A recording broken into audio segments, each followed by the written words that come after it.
Evarbaş, iyi akşamlar. Öncelikle programa geç başladığımızdan dolayı özür dilerim. Bir teknik problem oldu. Misafirimizin bilgisayarından kaynaklanan kendisi telefonla girecek. Umarım bundan sonra bir problem çıkmaz. Misafirim Kadim. Önce kendisine hoş geldin diyorum. Kadim, nasılsınız? İyi misiniz? Hoş bulduk. Teşekkür ederim. İyiyim. Umarım sizler de iyisiniz. İyi yayınlar dileyerek başlayabiliriz.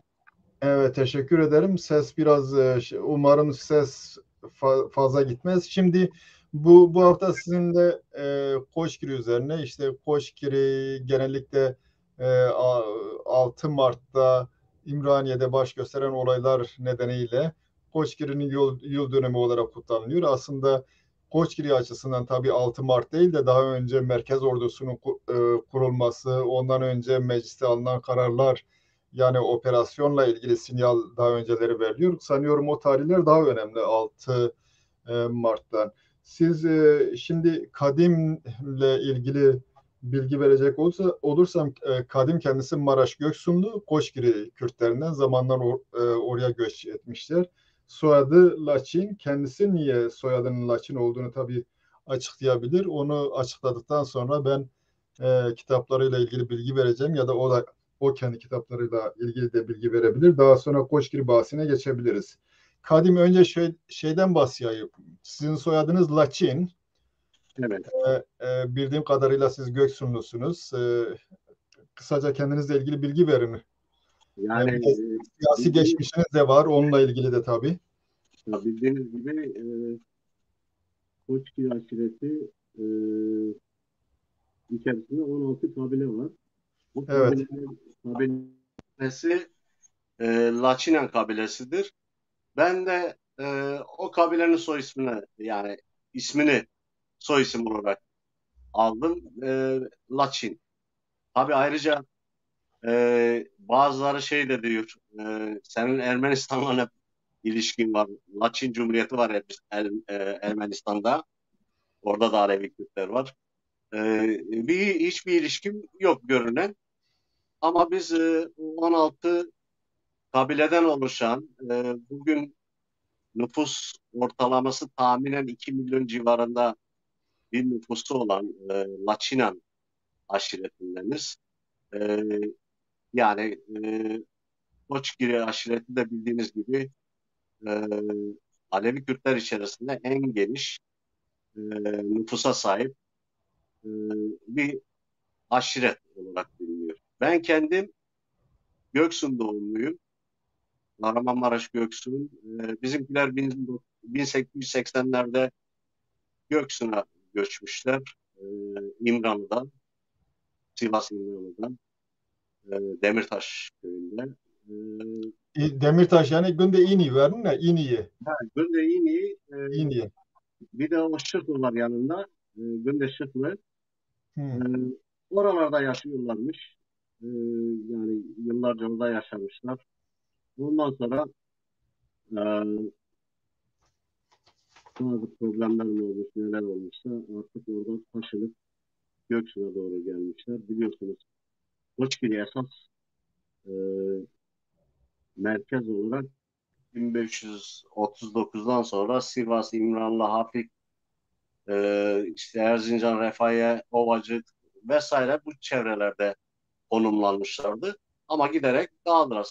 Tıpkı bizim gibi işte Avrupa'ya çıkmalar gibi İstanbul'a ya da başka batı kentlerine, başka kentlere dağılmalar süreci o dönemde de başlamış. Bugün Göksu'nda 18-20 civarında Koçgil köyü vardır. Bunların hepsi de Sivas'tan, yani İmralı ve Zara'dan göçme köylerdir. Aynı şekilde Kayseri, Develi'de, Sarız'da Koçgil köyleri var. Adana Yani, Tuzanbeyli, Sayın Beyli yani, sanıyorum. Evet. yani o kadar bir dağılma söz konusu. E, Evet. ben Göksu'nda doğdum. İlk öğrenimi orada. Ondan sonra babam o termik santralında çalışıyordu. Akşin Endüstri Termik Santralında. Biz Akşin'e göçtük. Akşin merkezde oturuyorduk. Ee, çocukluğumuz orada geçti. Yani 18-19 yaşında gazeteciliğe başladık muhabir olarak. Özgürlük diye bir haftalık dergi çıkardı. Ona muhabirlikle başladım. Daha sonra birçok dergi, gazete, günlük gazete, haftalık, aylık vesaire buralarda yazarak, çizerek, haber göndererek, röportajlar göndererek böyle bir yani 79'dan bu yana bir gazetecilik geçmişimiz var. E, 37 yıldır da İngiltere'de yaşıyorum. Başkent Evet. oldu.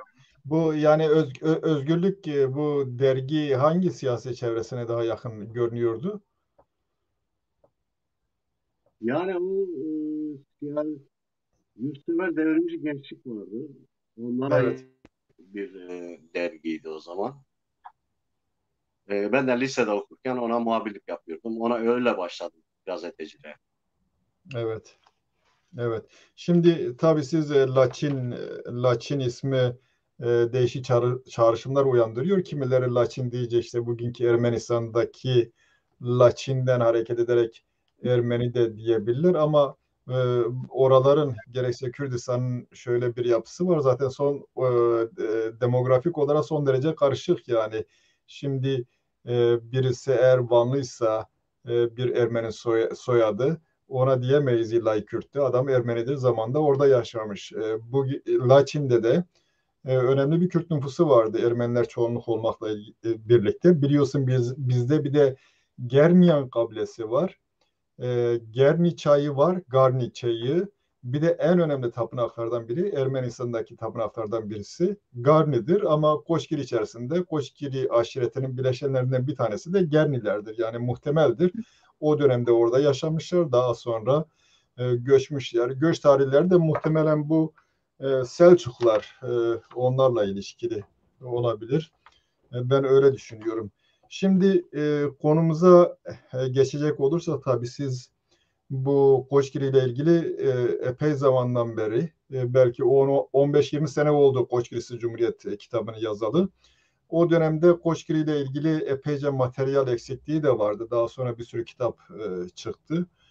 E, o şeyin tabii Koçgirisi Cumhuriyet dışında sizin başka kitaplarınız da vardı. Olmazsa bu soruma geçmeden önce ekrana eğer onları getirirsek Ozan e, o kitaplardan da bahsetmiş olacağız. Kısaca değinip evet Kürdistan'da enerji kaynakları bu en son çıkanlardan bir tanesi sanıyorum değil mi?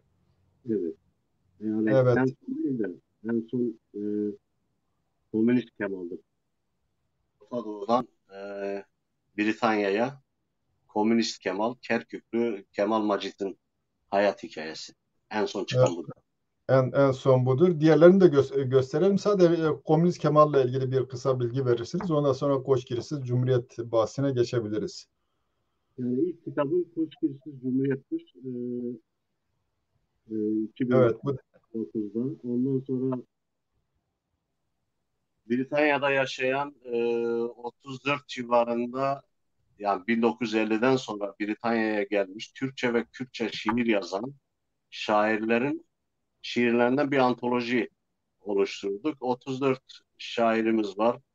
İşlerinden Can Yücel gibi isimler de olmak üzere. Biliyorsunuz Can Yücel İngiltere'de yaşıyordu. BBC'nin Türkçe servisi sunucusuydu.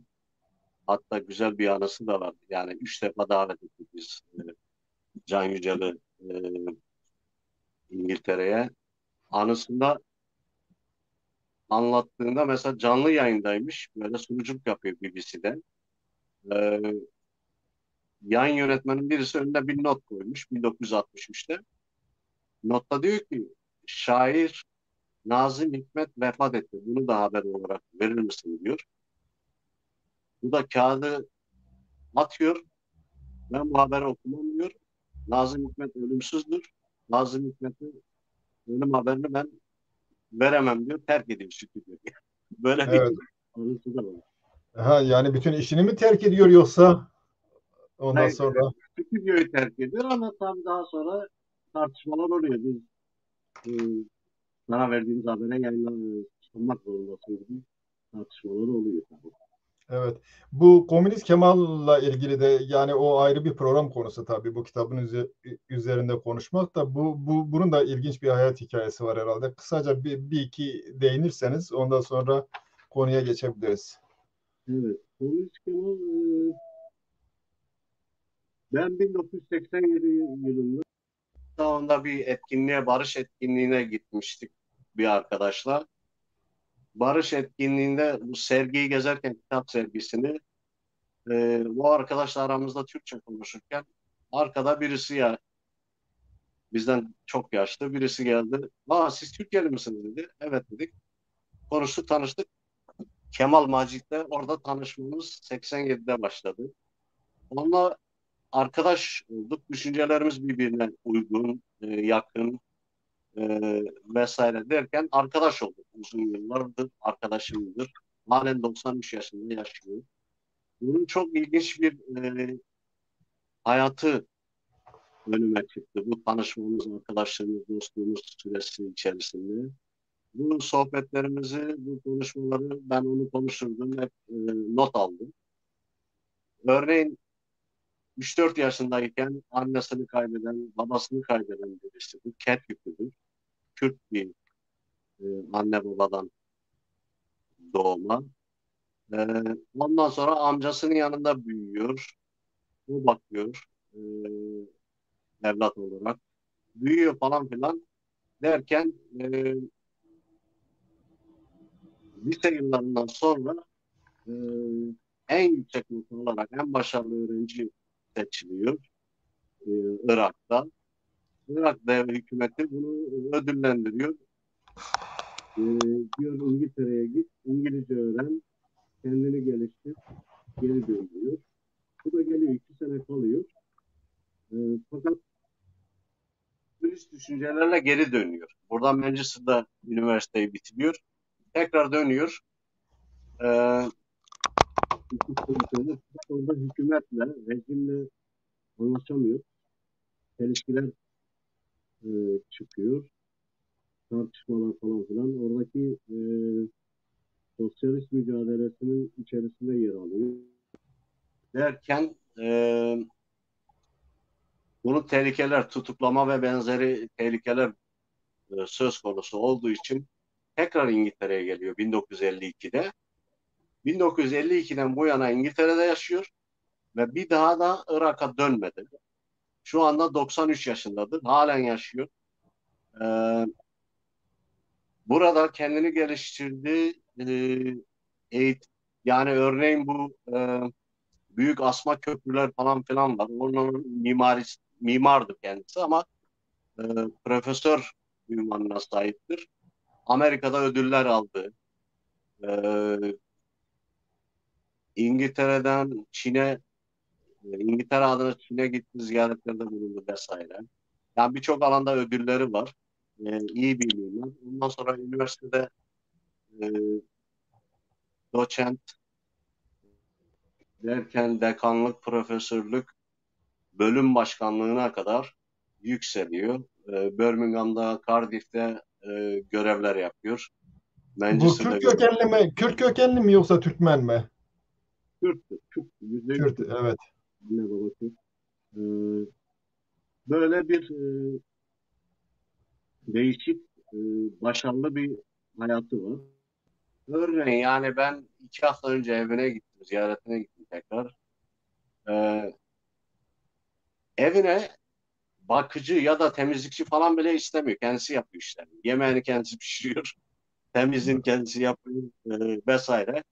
Halen Arapça e, dergilere yazılar gönderiyor, röportajlara çıkıyor. Yani halen aktif bir yaşamı olan Evet. Kemal Macit. Kitabın ismini de yani Orta Doğu'dan Britanya'ya Komünist Kemal ismini koymamız böyle değişik bir e, hayat hikayesi var. Kemal Macit'in yani profesörlükten emekli olduğu bölüm başkanlığında 1986'da yaşadı. Bir yerde Londra'ya yerleşti. Londra'da yaşıyor. Ama dediğim gibi işte 1952'den bu yana e, Irak'a gitmedi.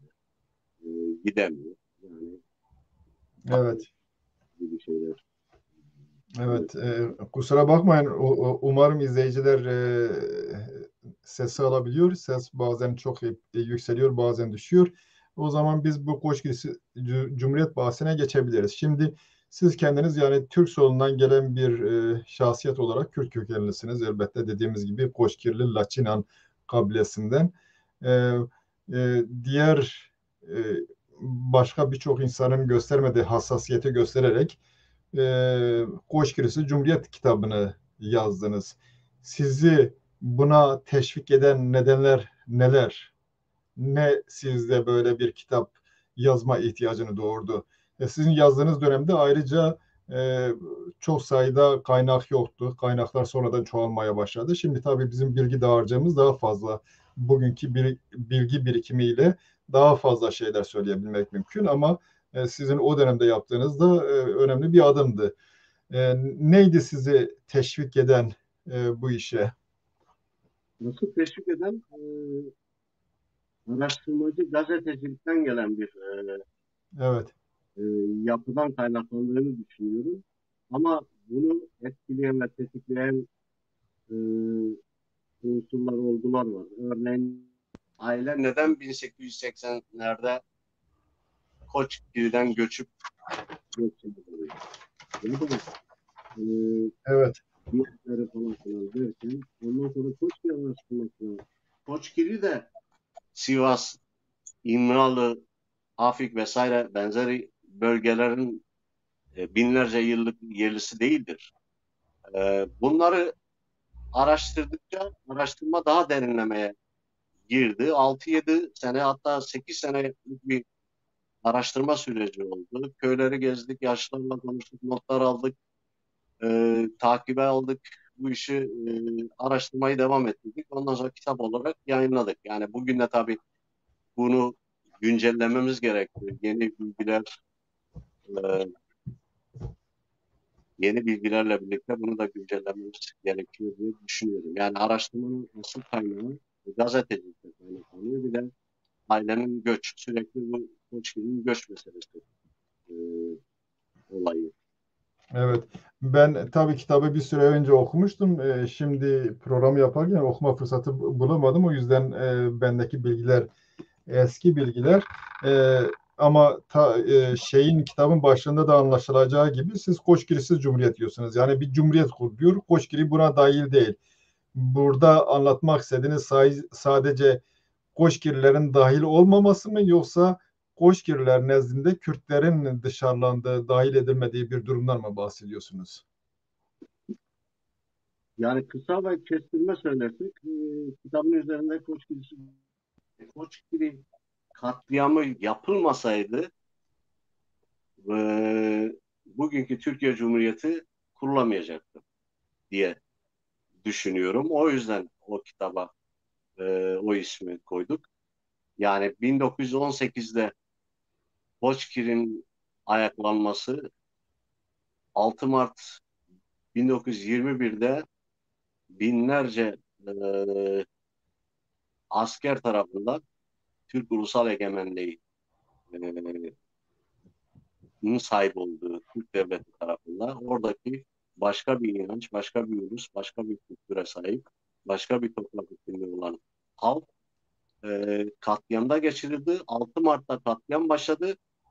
1921'de 17 Haziran 1921'de katliam sona erdi ve orada binlerce ölü, binlerce sürgün e, ve tutuklu insanlar birlikte Koçgili Halk Hareketi e, yok edildi o dönem içerisinde. Arkasında tabii Türkiye Cumhuriyeti ilanı yapıldı. Şimdi buna neden böyle oldu derseniz tabii de o da uzun bir mesele. Kürt Teali Cemiyeti vardı İstanbul'da. Kürt Teali Cemiyeti yanılmıyorsam 1918'de aldığı kararla Türkiye Cumhuriyeti topraklarında, şu andaki topraklarında yaşayan başka ulusların da var olduğunu, Osmanlı dağılmak üzere, Osmanlı bitmek üzere, e, zaten Osmanlı'nın dağılmasından sonra 24 tane devlet kuruldu o çevrede. Orta Doğu'da, Anadolu'da derken e, 24 tane devlet kuruldu. Koçkiriler, Dersimler ve Kürt Ulusal Hareketi de 25. devleti kurmak istiyorlardı. Ee, Kürt Teali Cemiyeti'nin aldığı kararlar içerisinde bir tanesi de Kürtlere özelliğin ve hakların verilmesi, devletinin verilmesi şeklindeydi. Tabii daha sonra e, bu Lozan Anlaşması'na çevrilerek e, farklı bir yöne çekildi. O haklar, o istekler kanla bastırıldı. O yüzden Koçgirisiz Cumhuriyet kurulmuş oldu. Yani Koçgirisiz Cumhuriyet tekçi bir devlet yaratabilmek için burada muhalefet odaklarının, farklı odakların, farklılık içeren odakların yok edilmesi gerekli. Ben onu anlıyorum. Dolayısıyla tekliğe dayanan bir cumhuriyet yönünde atılmış bir adım. Onun başarıya ulaşabilmesi için Koçgiri engelinin aşılması gerekli. Koçgiri engelini aşmak demek bütün bir Kürdistan'a hakim olma anlamına gelecektir. Bunu zaten diğer şeyler izleyecektir. Yani diğer müdahaleler en son Dersim'de örneğini gördüğümüz. Ben bunu anlıyorum. Yani Sevr Anlaşması'nda Kürtlere, Koçgirlilere, Dersimlere hakların verilmesi, devletlerin verilmesi, e, bağımsızlıkların özelliğinin verilmesi şeklinde bir madde var. E, Bu maddeye dayanarak Kürt Teali Cemiyeti de karar alır. E, İstanbul'daki Kürt, yani Kürt Teali Cemiyeti karar alır. Bak, Osmanlı dağılmak üzere, 700 yıl süren Osmanlı İmparatorluğu bitmek üzere, herkes gidiyor kendi devletini, ülkesini kuruyor. Cumhuriyetini, sistemini kuruyor. Biz de gidip kuralım diyor. Karar alınıyor. Herkes dağılıyor bölgelerine. Ama dağılmalar, yani Diyarbakır'a giden, Bitlis'e, işte başka Hakkari'ye falan gidenler pek bir şey yapmıyor. Esas Koçgiri bu karara uyuyor. Biz de yerimizi, yurdumuzu, dilimizi, kültürümüzü, varlığımızı, ulusal varlığımızı istiyoruz diye bir başkaldırı başlatıyor. E, Yani yalnız kalıyor bu. Kürt Teali Cemiyeti'nin aldığı bu karara sadece Koçgiri Evet. uyuyor. Evet. Vaktimiz olmadı. Benim yani biraz geç bağlandığımızdan dolayı gösteremedim. Burada hazırladığım bir PowerPoint var. Olmazsa biz onu izleyerek devam edebiliriz. Bu iki bölümden oluşuyor. Aslında sadece ben bir bölümü buraya getirdim. Görüneceği gibi bu Alişer'in sözü. Takki'nin Kürt Ahmet Ceddi ağlası, Şeyh Hasan'dadır binası. Şükür Hak'a geçmiş onun duası, cümleye üstündür eli Dersim'in. Ben bu Şeyh Hasanlara ilk olarak şeyde rastladım. Malatya'da rastladım. 1200'lerin ortalarında. Onun bir kardeşi Mintaş var. Bu Hacı Bektaş'la ilişkili olan değil. Mintaş var. Mintaş hatta bir ara Mısır'a Memlüklerin Barkuk'u indiriyor. Onun yerine geçiyor. Kitabında geçiyor. Bu Kadı Burhanettin tarihinde geçiyor. Ondan sonra öldürülüyor. Daha sonra ikinci Şeyh Hasan var tabii. Bu Alişer'in şiiri. E, Burada daha değişik şeyler de var. Tabii mitolojik kaynaklar da var. Sonra ikinciye geçebilir miyiz Ozan?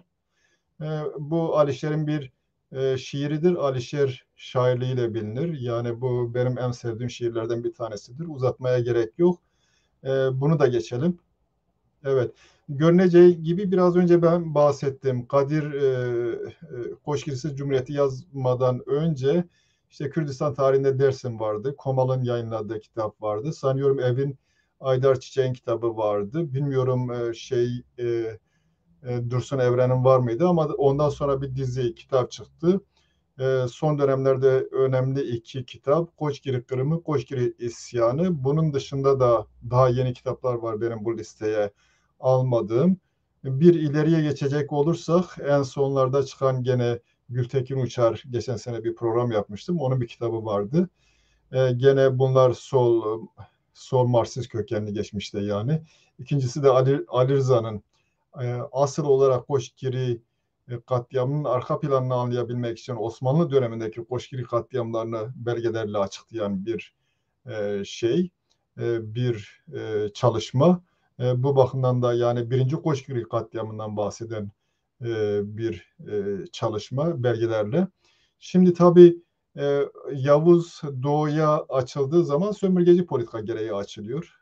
Nihayetinde Kürdistan'ın kapıları işte daha önce şeyin Şah İsmail'in kontrolünde ya da Akkoyunların kontrolünde olup da şeye geçen toprakları işgal ediyor. Kürtlerle belli bir anlaşma falan var tabii bazı Kürt beylikleriyle ama onlar yani nihayetinde itaat etmek, asker vermek ve şey vermek zorundalar. Bu bir dönem sonra Osmanlı geçmişte Osmanlı'nın gelir kaynakları şeye dayanıyor. Bu toprakları işgal edip getirip ganimet. Ama bir dönem sonra bu tıkanmaya başladığı zaman e, içeride reform ihtiyacı, içeride daha fazla gelir elde edebilmek için reform. O zaman da bu göçebe aşiretlerle ilgili özellikle şey yapıyor. Bu konuda Prusya Generali Moltke'den de yani advisor, danışman olarak fikirler alıyor. İşte e, merkezileştirme politikalarına bağlı olarak Köseoğlu, Çapanoğlu, Çepniler bilmem ne bir sürü yerde ayaklanmalar oluyor. Sonrasına geçecek olursak, evet, Osmanlı'nın icraatları. İsterseniz siz bakabilirsiniz. Buraya eklemek istediğiniz şeyler varsa ben de size yardımcı olayım Kadim. Bu tür şeyler oluyor. Benim ekranda Evet, tam yazıları okuyamıyorum. evet. Ha Yazıları seninkisi evet. Yani bu ne dersiniz? Bu ikinci Mahmud'un yani ikinci Mahmud'un devleti modernleştirmek istiyor ikinci Mahmud. Aslında Mustafa Kemal'in hareketi, Cumhuriyet dedikleri şey o modernleştirme hareketinin daha doğrusu merkezileştirme hareketinin bir parçası. Sadece bu yeni bir biçim alıyor. Birinci Dünya Savaşı'yla yenilgiyle birlikte topraklarını kaybetmiş olduğundan dolayı yeni bir biçim alıyor. Sonradan bu cumhuriyet deme ihtiyacı duyuyor. Aslında başta öyle bir şey de yok. Başlarda halifelik var, Osmanlı topraklarını korumak var. Sonradan o oluyor. Neyse orada muhtemelen dış güçlerin bastırması var tabii. Ben dedim şöyle bir şey yani beylikler var. Beyliklere karşı saldırı başlatıyor. 65 yılında Asafoğulları katliamından başlayarak 10 katliam, 10 civarında katliam olur. 18. yüzyılda Madeni Hümayun Kanunu var. Sonra 1813 yılında Köse Mustafa Paşa'nın oğlu Veli Paşa'nın Akçadağ Kürtlerine sığınması üzerine Akçadağ Kürtlerine yönelik katliam gerçekleştirilir. Necdet Sakaoğlu bundan bahseder. Bunun ataları Badili aşiretinin Bunlar Urfa'ya geçerler, geçmeyi tasarlar. 1826 2. Mahmud'un modernleşme hareketi. Fakat Koçgiri ile ilgili başka bir şeyde bu 1780'lerde falan ilk göçle ilgili bir şey çıkar. Onu Gültekin Uçar, üç yazar birlikte Kürt Aşiretleri adlı bir çalışmada değinmişlerdi. E, Bu tür şeyler var. 1836'da ölen Mehmet Reşit Paşa köle kökenli. pardon yani farklı bilgiler de tarihle ilgili konu tarihi olunca bilgilere sahip ya da iddialara sahip şeyler de çıkabiliyor ama bir gerçekçi olmak gerekiyor. E, Yani Koçgiri ile ilgili e, halk hareketi, isyanla ilgili ilk kitap 1976'da Kolmalı Yayınları tarafından yayınlandı. Evet, evet, Koçgiri hareketidir. Ondan sonra Evin Çiçek eşi milletvekiliydi. Ankara'da yaşıyordu. Bazı belgelere ulaşabildi. E, O bir kitap yayınladı. Benimkisi de üçüncüdür. Daha sonra daha çok kitaplar çıktı. Yani hiç isim de vermek istemem ama Koçgil'e hiç gitmeden Koçgil üzerine kitaplar yazanlar da olmuş olabilir. Bu ayrı bir konudur ama yani köken olarak bakarsak Koçgil'e Dersim bölgesinde Ovacık, Nazilliye, Hızlat e, vesaire o bölgede yaşayan 1071'de Şır Hasanlar var. Altı kardeşten oluşuyor. Bunlardan başlar Koçgil'i. Ondan isim olarak yani bunu bir yere oturtalım önce derim. Şık Hasanların devamıdır. Daha sonra Osmanlı İmparatorluğu'nun başına 1400'lü yılların başında 1410 galiba Yıldırım Beyazıt geçer. Yıldırım Beyazıt Evet. e, öyle büyük Kürt katliamları, Alevi katliamları vesaire o coğrafyada olmadı. Çok büyük böyle bilinen. E, Yani biliyorsunuz 1299'da Osmanlı kuruldu. E, Ondan sonra 1400 yılında Yıldırım Beyazıt başa geçti. Yıldırım Beyazıt Türk İslam sentezini ilk uygulayan, Türkçülük egemenliğini kurmaya çalışan ilk Osmanlı padişahlarından birisidir. İşte Nazilliye, e, Ovacı, Hozat vesaire Dersim bölgesinde yaşayan bugün Koçgili dediğimiz Alevi Kürtleri 340 tane Sivas, Zara, İmralı, Hafik vesaire Kangal bölgelerinde köye yerleştiren, sürgün ederek köye yerleştiren Yıldırım Beyaz Yavuz Sultan Selim'dir. Fakat bu Yıldırım Beyazıt esas Türkçülüğü yapan bu e, Osmanlı'nın içerisine e, bunu yerleştirmeye çalışan ilk başlatan padişahtır. Daha sonra da Yavuz Sultan Selim bunu şaha kaldırdı. Örneğin Dersim'de 48 bin tane Alevi'nin kılıçtan geçirildiğini birçok insan bilmiyor. O dönemler oldu. E, Yavuz'un iktidarı döneminde oldu. İşte o dönem dağda kalan Koçgirleri 340 köye sürgün ettiler. Sivas Erzincan yöresinde. E, O dönem orada yaşayanlar Goçagır geldi. Goçagır hat Türkçe ismiyle. E, Büyük göç geldi. Büyük göç e, şeklinde Türkçesi bugün büyük göçtür aslında. Goçagır dediler Koçgir'e ve ismi Koçgir olarak e, kaldı. Dediğim ondan sonra Alevi Kürtlerin içerisinde en geniş nüfusa sahip alan olarak da büyük bir alana sahip Koçgiri aşireti var. E, Evet. Yani Koçgiri ismine ilk defa biz kitabı Diyarbakır'da Ebubekir Tirani'nin kitabında rastlıyoruz. Ben tarihleri aklımda fazla tutamıyorum ama o 15. yüzyılın ortaları yani 1400'lerin ortaları Yani 18. Akkoyunlu idaresi var. Akkoyunlu Osman Timur'un askerlerinden bir tanesi Moğol ama Kürtler buna tabi olmuş. Hatta ben şöyle bir şey de buldum. e, Akkoyunlu bunun Osman'ın kabilesinin ismi Akkoyunlu değil. Akkoyunlar Diyarbakır merkezlidir. Akkoyunlar yani Kürttür. Akkoyunlar bu Osman'ın askeri gücü olduğundan dolayı gidip tabi oluyorlar buna. Ve sonra Osman da dahil bunun beyliği Akkoyunlu ismini alıyor. Onun karşısında tabii kara koyunlar var. Kara koyunlar muhtemelen merkez çünkü onlar barani olarak da biliniyor. Onlar muhtemelen yerleşim yerleri itibariyle de karışmış olabilirler ama belki Kürt etnisitesi daha fazla.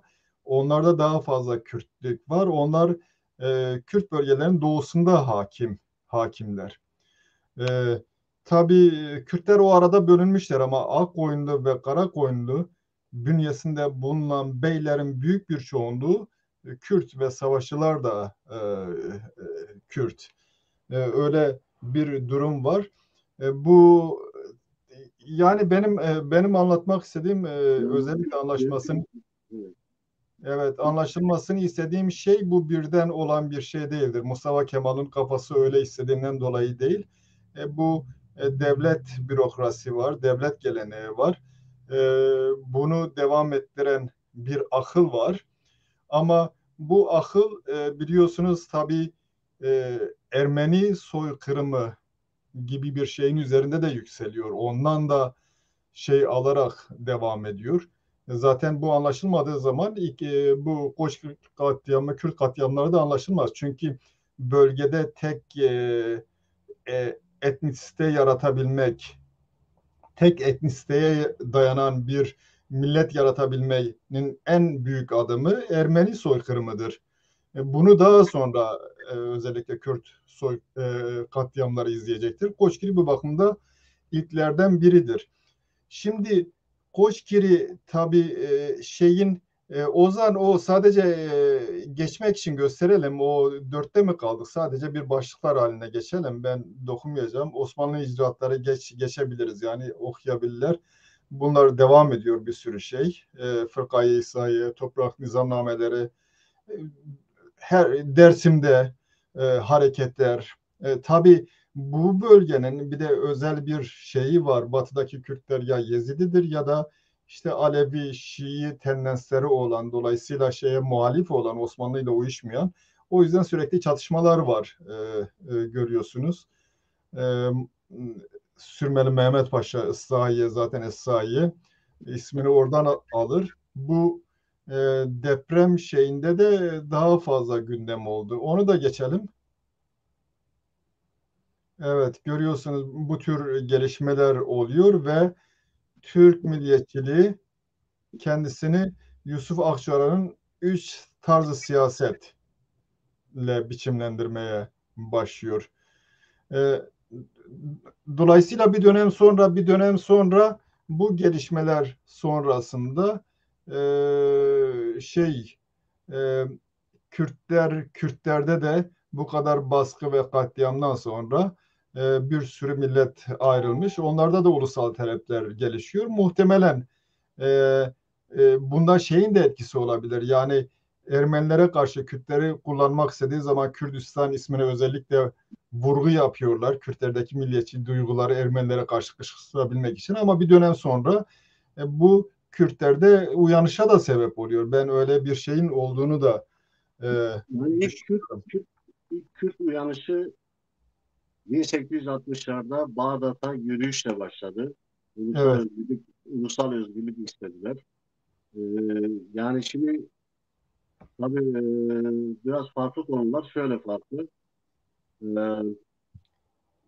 Birincisi Kürtler ya da işte bugün Alevi Kürtler dediklerimiz o toprakların binlerce yıldır yerlisidir. Orada yaşıyorlardı. Bilinen tarihleri 8.000 yıldır.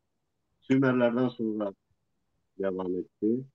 Hatta bu Zerdüşt inancı 4.000'dü.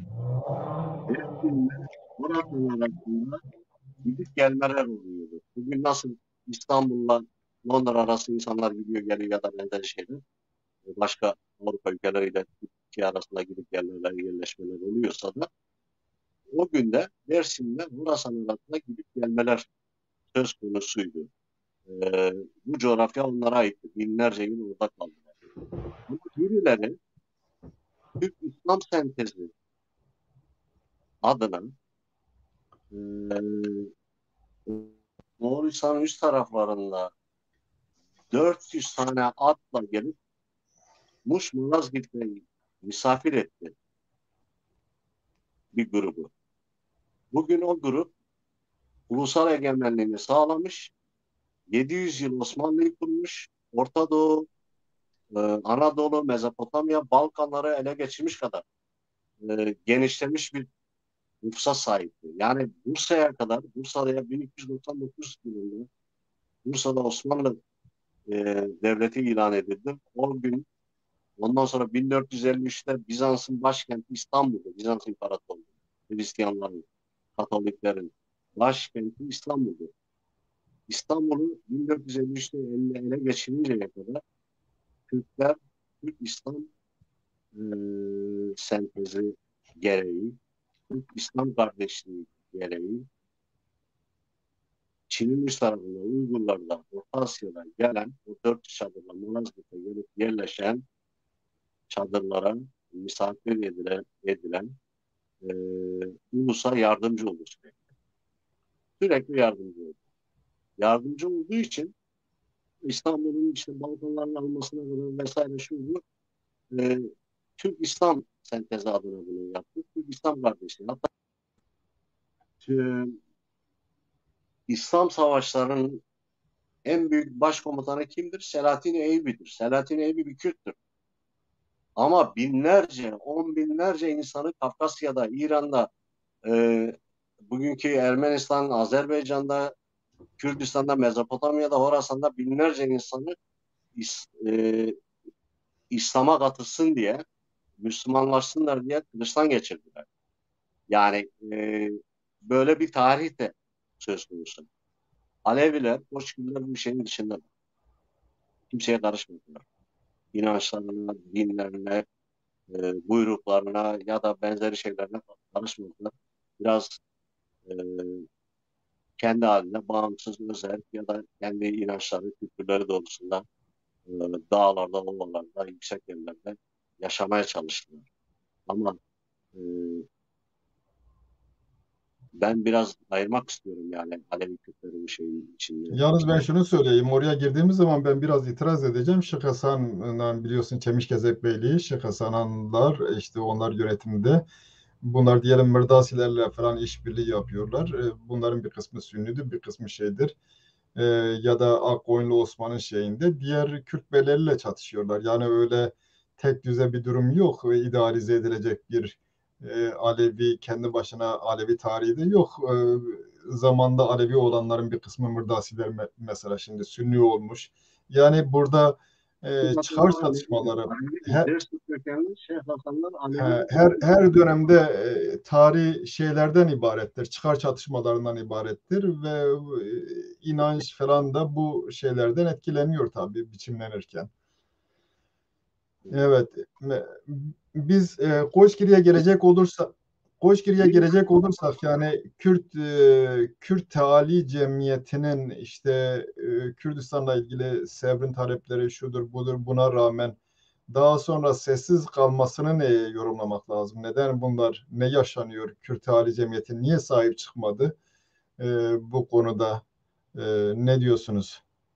Türk yani cemiyeti tanıdı yani sahiplendi ama bütün bölge temsilcileri geldiler toplantıya katıldılar ve herkes bölgesine sonra o kararı uygulamak için e, geri döndü gitti. O karara sadece Koçgirliler uydular ve biraz da Dersimler uymaya çalıştılar. Örneğin e, Diyarbakır'da bir grup e, Kürt ulusalcı grubu temsilen bir grup gider Dersim'de e, görüşmeler yapar. E, görüşmelerde yani saatlerce atla giderler. Kaç kişi gittiğini tam hatırlamıyorum da atla giderler. E, araba yoktu, uçak yoktu, öyle hızlı gitme yoktu. Günlerce yollarda giden bir gezi sonucu giderler. Dersim'de görüşmeler yaparlar. Biz birleşelim, birlikte hareket edelim, bir Kürdistan, bir Kürt ulusal devletimiz bizim de olsun şeklinde bir sohbet şudur budur. Ondan sonra bu toplantıdan sonra örneğin e, 7-8 tane koyun kuzu kesiliyor falan filan. Bu gelenlere e, yemek verilmek isteniyor, ağırlanmak isteniyor. İşlerinde biz tokuz diyorlar, çekip gidiyorlar. Bunun altında yatan başka nedenler var. Nedir? Eskiden de siz de bilirsiniz. Alevini kesti yenmez diye bir mentalite var. O mentalite Kürtleri 5 parçaya böldü. O mentalite bugün 5 ayrı ülkede Kürtler yaşıyor. Ee, yani nüfusları 40 milyon civarında zannedersem. Ee, ve 5 tane farklı lehçe var.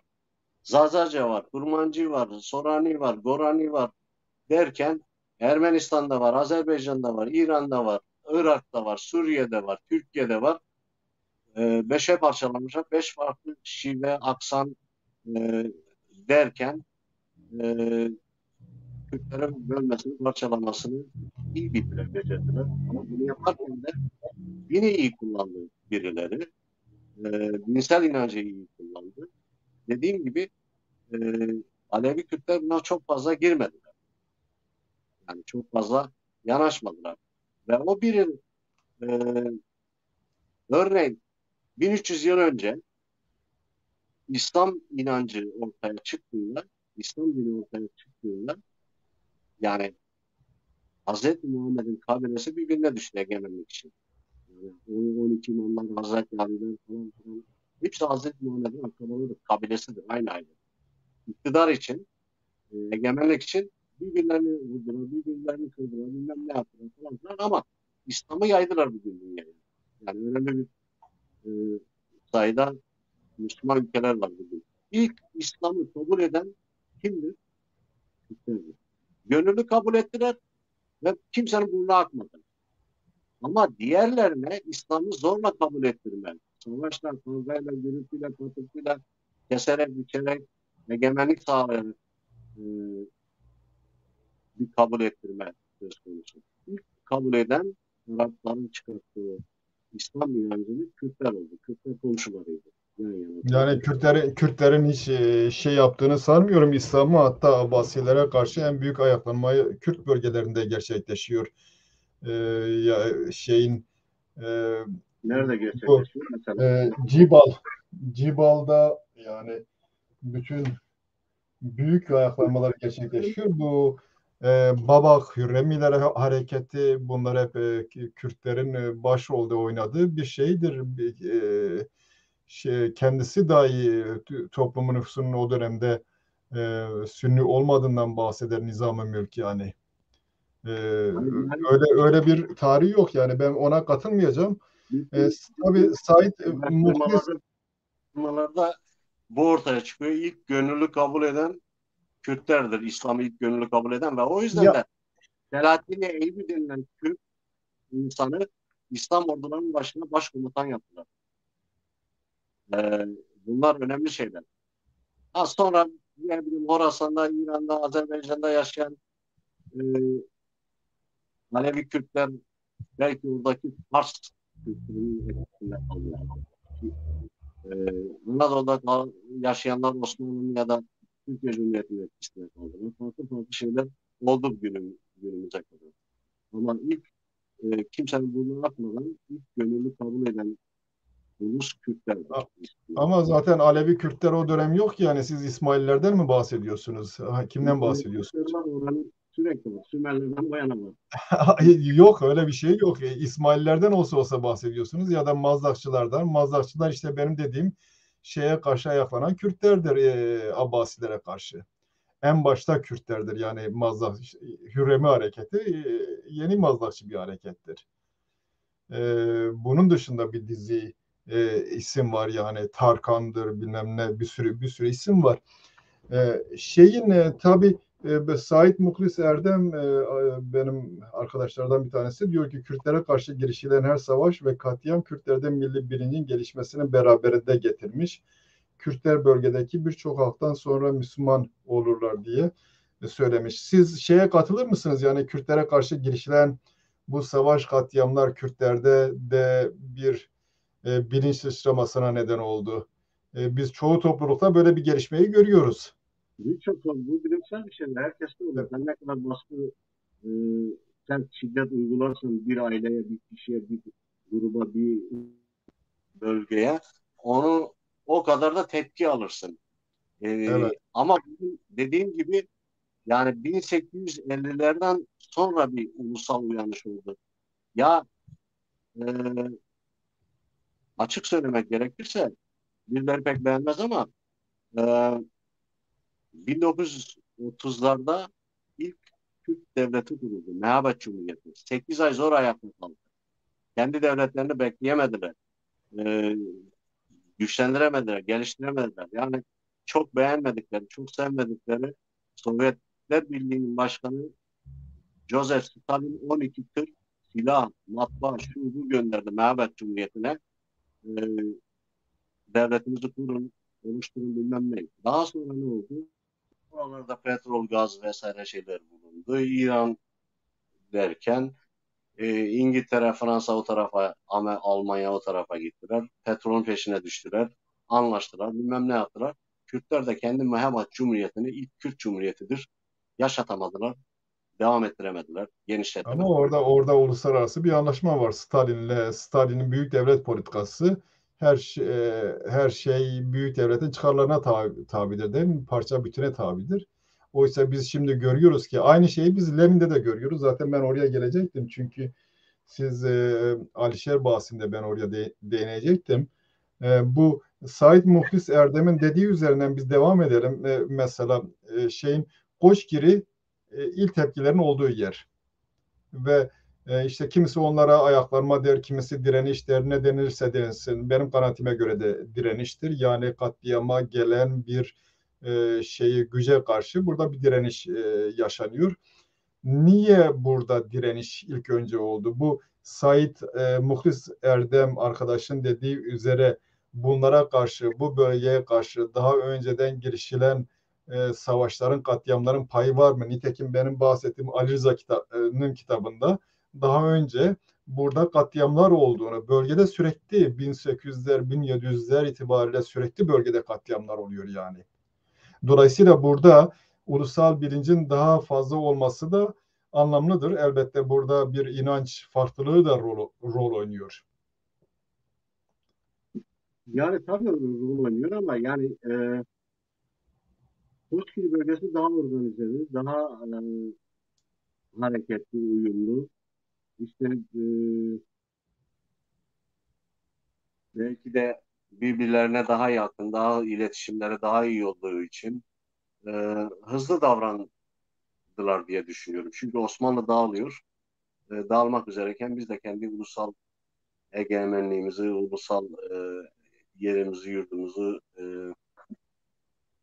gerçekleştirecek bir girişimde bulunalım diye Türk Hayali Cemiyeti'nin aldığı karara uyuyorlar. Yani e, tabii burada öncüler de çok önemli. Yani Alişan Bey, Haydar Bey, e, oraya e, veteriner olarak gönderilen Nuri Dersim'i ve benzeri kişilerin mücadeleci ve önderlikleri de çok önemli. E, O yüzden ya çok belki o bölgede 500 yıldır yaşıyorlar şu anda. Yani 500 yıl bile olmadı. E, Ama daha önce dediğim gibi Dersim bölgesi yani Erzincan, Dersim bölgesi, Horasan bölgesi o bölgelerde yaşıyorlardı. E, Can tutarlarken nöbetçi koyuyorlardı. Birileri gelip basmasın diye, şey yapmasın diye. Şimdi böyle bir tarihsel şeyi de var Alevi Kürtlerin. O yüzden dinsel inançlar Kürtleri böldü, parçaladı. Bugünkü bu duruma getirdi diye düşünüyorum. Evet. E, Şimdi Koçgiri katliamı tabii Koçgiri e, katliamının sebepleri, çeşitli sebepleri üzerinde düşünülebilir ama ben şeyin de olduğu kanaatindeyim. Yani biliyorsun Hitler'den önce Ermenilere karşı Osmanlı topraklarında aynı Hitler mantığıyla şeyler yapıyor. Zaten Hitler de bundan örnek alıyor. Deniliyor Ermeniler katledildi, yok edildi. Bunlara karşı herhangi bir müeyyide uygulandı mı? Aslında bir müeyyide uygulanıyor ya da çalışılıyor uygulanmaya. Ama bu yeni cumhuriyet işte yeni yönetim, Kemalist yönetim, kendileri de İttihat Terakki'nin kadroları olduğundan dolayı bunu birkaç kişinin idamı cezasıyla falan geçiştiriyorlar. Zaten hareket de, bu ulusal kurtuluş, direniş hareketi de örgütleyenler de haklarını arama kararı olan insanlar. Ermeni katliamına karışmış olduklarından dolayı. E, işin özü o. Şimdi Koçgiri'de farklı bir şey gerçekleşiyor. Mesela biz biliyoruz Takip Ege onun hakkında roman da var. Onun topraklarına kaçıp da gelip yerleşen Ermeniler korunuyor. Bir de başka bildiğimiz Alişer'in yakın akrabalarından bir tanesi Çako Dursun Ermeni kafilesini güvenlik içerisinde diğer Ermenistan'a geçiriyor. Hatta kendisi orada kaldı, gelmedi. Bu muhtemelen bu devletin şeyinde, hafızasında bunların da işte yok edilmesi gerekli olan erken elden yok edilmesi gerekli olan gruplar olduğu düşüncesini kışkırttı. Zaten biz Koçgiri'de bu hareketliliğe baktığımızda ne yazılıyor mesela? Nuri Dersim'de de yazılır. Bunlar Ermenileri yok ettiler. Şimdi Kürtlerde sıra. Bu tür bir belge de ele geçiyor aslında. Bir mektup da ele geçiyor. Şey taraflarından, Kuruçayır taraflarında. Artık kimisi diyor o sadece işte bilmem kimin işiydi, bunun işiydi ama genel gidişatın o yönde olduğunu kokluyorlar. Bundan dolayı da kendilerini korumak amacıyla belli hareketler gelişiyor. Ama bu şey anlamına gelmiyor tabii. Bunların taleplerinin olduğu anlamına gelmiyor. Zaten talepler var. Kürdistan Teali Cemiyeti var ama nihayetinde Kürdistan Teali Cemiyeti aldıkları kararlara şuna buna da uymuyor Kürdistan Teali Cemiyeti. Sevr kararı var ayrıca. Sevr Kürtler açısından çok önemli bir belgedir. Zaten Koçgiri'de buna atıf yapılıyor. Şimdi şeyin Kürtler işte biz bahsediyoruz. Bir sürü direnişi var, bir sürü katliamı var. Şeyh Said'dir, Zilan'dır, şudur, budur, Dersim'dir hatta Dersim. Ama sizce Koçgiri'yi özel yapan ne? Bunlardan farklı olarak.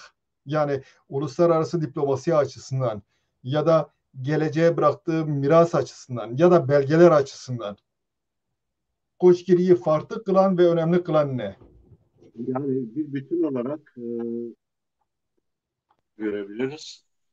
İlk Kürt ulusal hareketi başkaldırısı diyebiliriz. E, Yani bu karara diğer kesimler, gruplar, bölgeler uymadı. Hoşgörü bir bütün olarak uydu. 1918'de başladı. 1921 Haziran'ına kadar bu başkaldırı hareketi devam etti.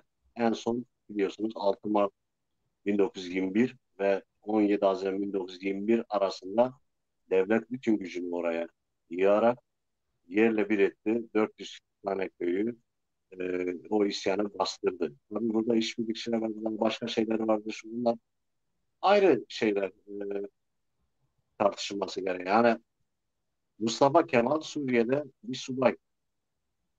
O zaman Osmanlı'nın başkenti İstanbul. İstanbul'a geliyor. Orada bir parlamentoda hükümet içerisinde bakanlık beklentisinin olduğu iddiaları var. O görüşmelere geliyor. Verilmiyor ama diyorlar ki sana başka bir görev verelim. Sen askersin, subaysın, bir işi bilirsin. Sen git şu Karadeniz'de, e, doğuda çeteler var. E, Gruplar oluşuyor falan filan devlete karşı, halka karşı falan filan. Sen git bunları e, hallet falan şeklinde bir görev veriliyor. Gemiye Evet. bir 19 Mayıs 1919'da Samsun'a çıkışı budur. Samsun'a gidiyor ama e, Mustafa Kemal Osmanlı adına gidiyor. Fakat yeni bir Türk devleti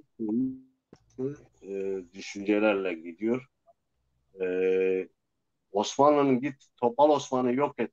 Onun çeteleri Karadeniz'de har vurup harman savuruyor. Herkesi kesip biçiyor, doğuruyor e, diyor. Fakat maalesef Amasya'da Topal Osman'la görüşmeler yapılıyor. Yani daha sonra Erzurum'a, Erzincan'a falan gidiliyor. Örneğin Sivas Kongresi için yola çıkıyor. Alişer 100 kişilik bir ekibiyle pusu kuruyor. Yani Koç gibi önderlerinden Alişer. E, Pusu kuruyor. Sonra pusunun amacı şey yani Mustafa Kemal ekibini geçirmemek Sivas'tan. Böyle anlaşılıyor. Fakat Mustafa Kemal'la birlikte 250 kişilik başka bir Dersim aşireti eşlik ediyor. Destek veriyor. Birlikte geliyorlar. Alişer bakıyor ki başka Dersimler bunu koruyor. Dersimler bunu getiriyor. Bizim Alevi Kürtler. Şimdi birbirimize çatışmaya girmeyelim diyor. Ve o pusuyu kaldırıyor da 100 kişilik bir pusu e, kuruluyor. Örneğin bu tür şeyler yaşanıyor. Ondan sonra geldi Sivas'a işte Ankara'ya da kongreler tamamlandı falan filan. E, birkaç yıl sonra da Cumhuriyet ilanı, Türk Cumhuriyeti böyle kuruldu. Yani e, Ermeniler vesaire, başka uluslar da var. Yani Rumlar var. Çok farklı uluslar bir arada yaşadı o topraklarda. Ama Evet. egemenliği bugün ulusal egemenliği olarak Evet. sağlanmıştı. Ozan, bu 8 numarayı getirirsek Osmanlı döneminden sonra Yusuf Akçura bilmem ne, bu evet, bu kanun esası, bundan sonrasını evet Hozat'ta, yani izleyiciler mutlaka okuyabiliyor. Ben fazla şey yapmak istemiyorum. Sevr Anlaşması'nın Kürtlerle ilgili hükümleri falan var burada. E, e, evet. Sonra Koçgiri vurgunu. Burayı isterseniz şöyle, ben bir 16 Kasım 1920'de 3. Kolordu lağvedilerek Merkez Ordusu Komutanlığı kuruluyor. Aslında bu Koçgiri'ye, yani merkezi temizleme hareketi, operasyonudur. Doğuya açılabilmek için merkezi temizlemek lazım. O amaçta direkt bir kolordu kuruluyor. Bu başta planlarının olduğunu gösteriyor. 18 Ocak 1921'de Merkez Ordusu Sivas'tan İmraniye'ye hareket ediyor. Daha ayın 6'sı olmamış. Bu ne için hareket ediyor? Katliam için. 30 Ocak'ta Nurettin Paşa'ya olağanüstü selayetler verilir. Sonra Kuruçay'da ele geçen Alevi nüfusun tespit edilmesiyle ilgili mektup sonrası Kuruçay'da jandarmaya saldırı gerçekleştirilir. Koçgirliler tarafından, Alişer önderliğinde sanıyorum. 6. Alay Komutanı Naim Müdür Haydarbeyg'in İmraniye'de konağında yiyip içtikten sonra sizin fermanınız benim elimde diyerek kağıdı sallar. Haydarbey muhtemelen Şubat sonlarında görevden alınır. 5 Mart'ta Zara Kaymakamı ve binbaşı Halis'e mektup yazılarak İmraniye'de ayrılmamalar halinde saldırılacakları bildirilir. 6 Mart'ta Ümraniye aşiret güçleri tarafından basılır. Bütün askerler, subaylar ve kaymakam şehir esir alınır. Olaylarda binbaşı Halis ile yerli halktan kongre taraftarı 2 kişi öldürülür. Ondan sonra diğer askerler serbest bırakılır. 11 Mart'ta Alişer ve bazı önderler tarafından vilayet talebi içeren mektup Birleşmiş Millet e, şey be, be, Büyük Millet Meclisi'ne gönderilir. Sonra 13 Mart'ta Nurettin Paşa'nın olağanüstü yetkileri artırılarak 5. maddeyle Topal Osmanlı Kuvvetleri'nin Merkez Ordusu kumandanlığı emrinde bölgeye girişini öne açılır ve o dönemde büyük katliamlar başlar. Bu böyle devam ediyor 20 Mart'ta. Ondan sonra devam ediyor tabii bir sürü şeyle. Şimdi bu talepler de zamana göre değişiyor. İşte önce Wilson prensiplerine atıf yapılıyor. Daha sonra şartlar zor olunca bunlar indiriliyor. İşte özerklikten bahsediliyor. En sonunda bir vilayetten bahsediliyor. Ama her halükarda biraz önce ben sordum.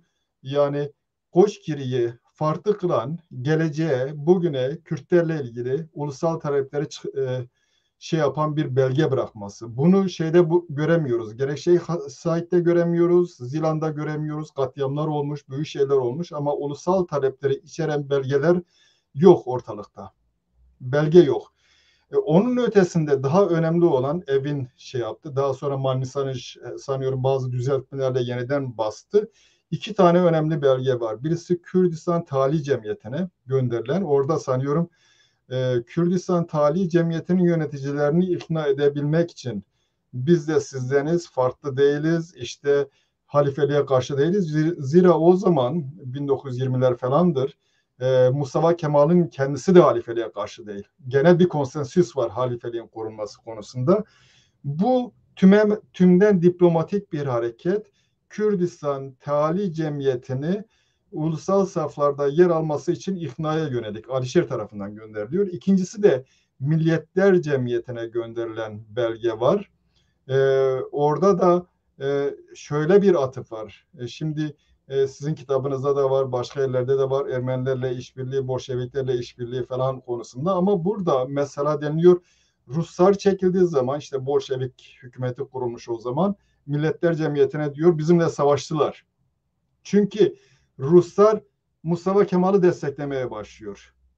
Ama Mustafa Kemal de diğer tarafta Milletler Cemiyeti ile büyük devletlerle anlaşmaya çalışıyor. Şimdi ben burada büyük bir diplomatik şeyi görüyorum. Yani Alişer'in orada anlatmak istediği e, genel konjektürü, gidişatı görüyor, Milletler Cemiyeti'nin önemini görüyor, orada alınacak kararları, onları etkilemek için bir manevra yapıyor.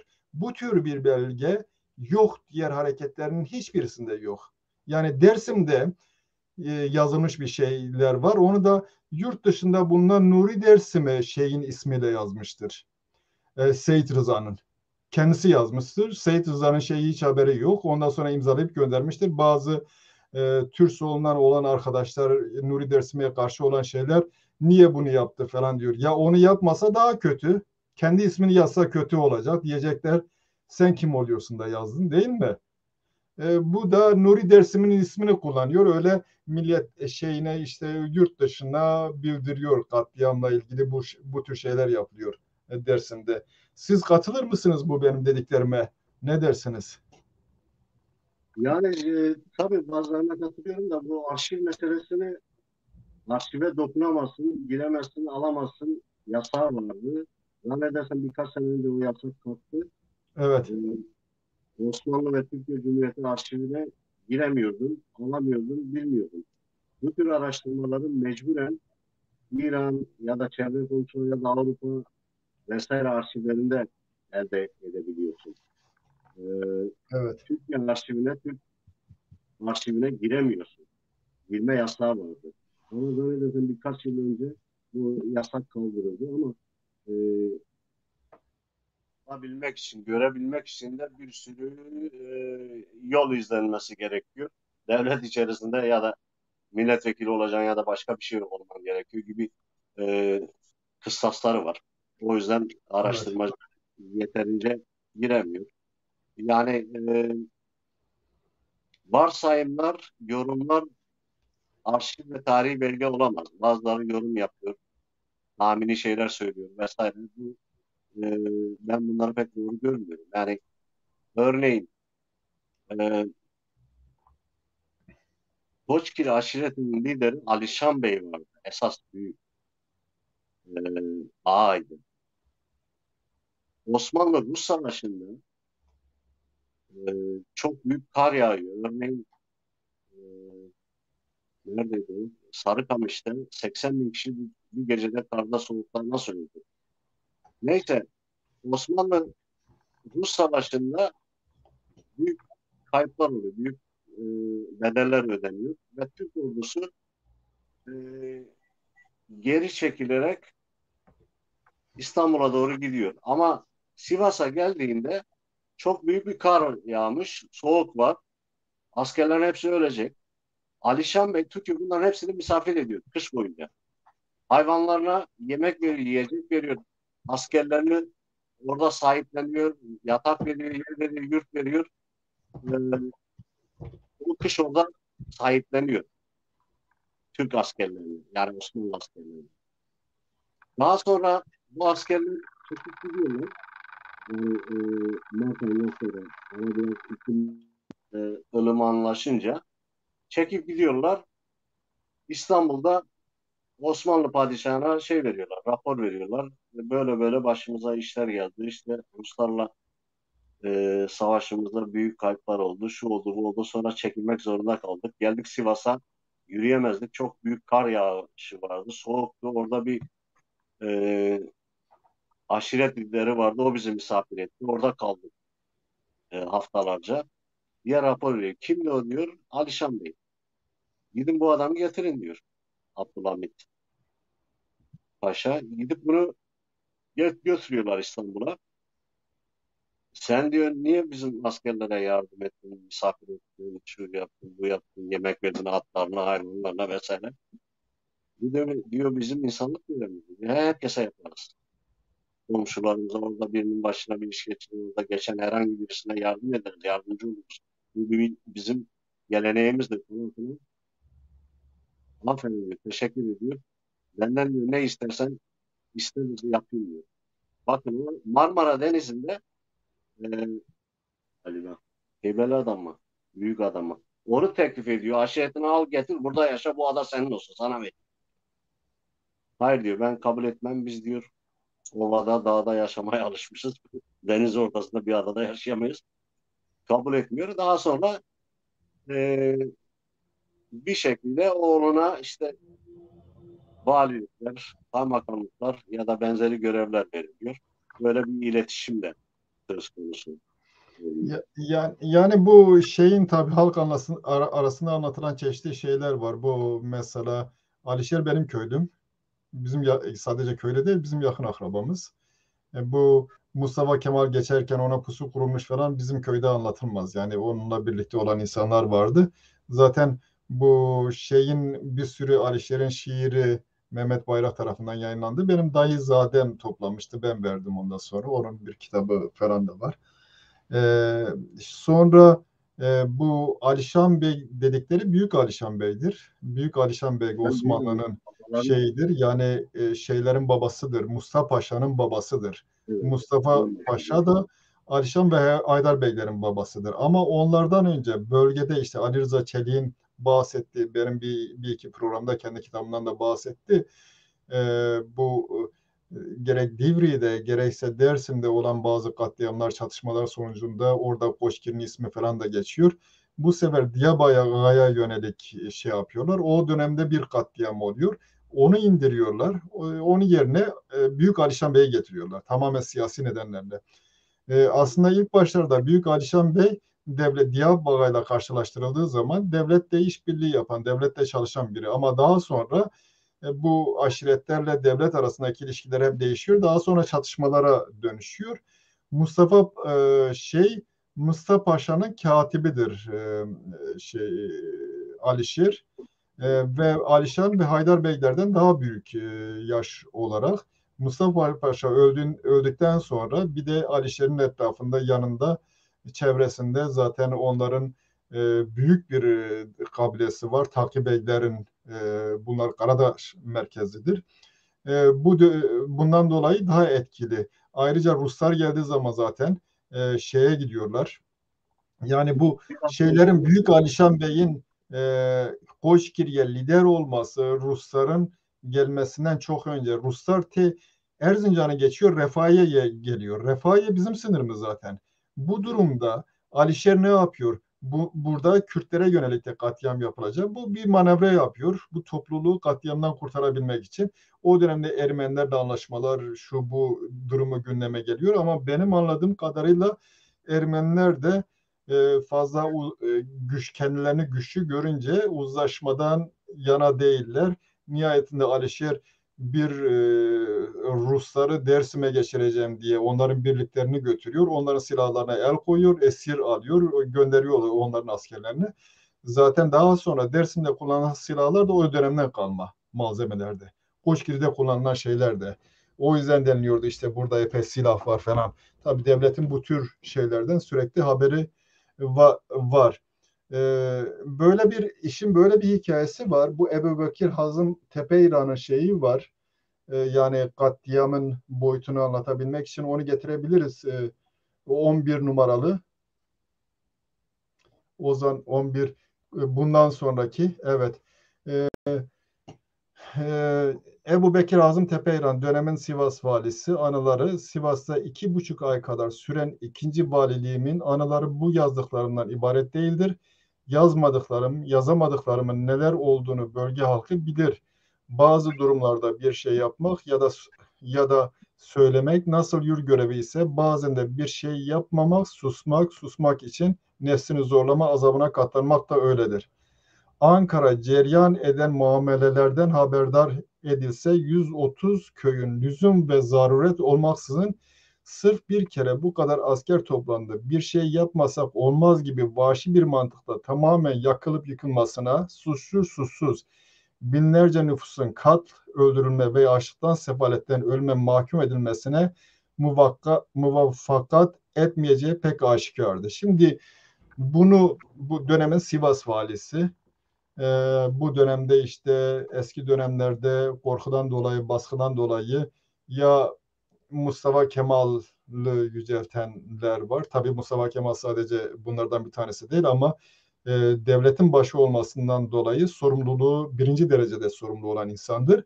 Ve hatta Ebu Bekir Hazım Teppeyran e, şeyi suçluyor, Nurettin Paşa'yı. Nurettin Paşa da daha sonra Mustafa Kemal'i suçluyor. Öyle bir durum var biliyor musun? Bu Mustafa Kemal'i durumda suçluyor. Yani evet, Topal Osman'a resmi görev veriyorlar. Koçgil'i bitir, katlet hepsini. E, Topal Osman bir çete lideri. Karadenizli evet. çete lideri. Onu alıp Türkiye Cumhuriyeti'nin kuruluşuna kadar, parlamentine kadar götürdü. Peki daha sonra başına ne geldi Topal Osman'ın? Ha, İçin daha sonra Topal Osman'ın başına iyi şey gelmedi tabii. Evet. Yani yani, yani ilişkiler çıkara dayalı, menfaata dayalı. Tabii biz olay ve olgulara e, insanlık tarihi açısından, toplumlar coğrafi alanda ve bilimsel alanda bakmak zorundayız. Evrensel alanda bakmak zorundayız. Çıkara dayalı olan bütün ilişkiler menfaat bittikten sonra ne oluyor? Bir şekilde dışsalanıyor ya da başına bir iş getiriliyor. Yok ediliyor. Yani kullanıldı büyük evet, bir şekilde. Ondan sonra işi bitince de başka bir şey oluyor. evet. Bu comments bölümünde siz telefonla girdiğiniz için göremiyorsunuz. Yorum yapan arkadaşlar var. Ben onları görüyorum bilgisayarda. Harun Coşar gene arkadaşlardan bir tanesi. Eyyubiler bilinmeden Selçuklular, Osmanlılar ve Cumhuriyet anlaşılamaz. Yapılacak olan tespitler sağlıklı olmaz. Selamlar demiş. Teşekkür ederiz. Gerçekten de öyle yani Selçuklu Eyyubiler bütün bölgede hakimler. Mısır'a kadar hakimler. E, Nasıl hakim oldular biliyorsun orada devleti var. Bunlar İsmailidir, Fatimi devleti var. Zaten Mervaniler de Fatimilerin vassalı durumundan Mervani devleti daha öncesinde. Eyyubiler bu bakımdan çok önemli. Aslında federatif bir özellik gösteriyor. Mısır, Şam ve Ağlat, kimi zaman Diyarbakır, Ağlat, Urfa değişiyor. Ama Eşref Kürdistan bölgesinin hakimi o daha çok Kürt. Diğerleri tabii bulundukları merkezin şeyine göre daha fazla asimile oluyorlar ya da oranın merkezin çıkarlarını koruyorlar kendi oradaki toprakların. Bu bakımdan öyle bir şeyi var.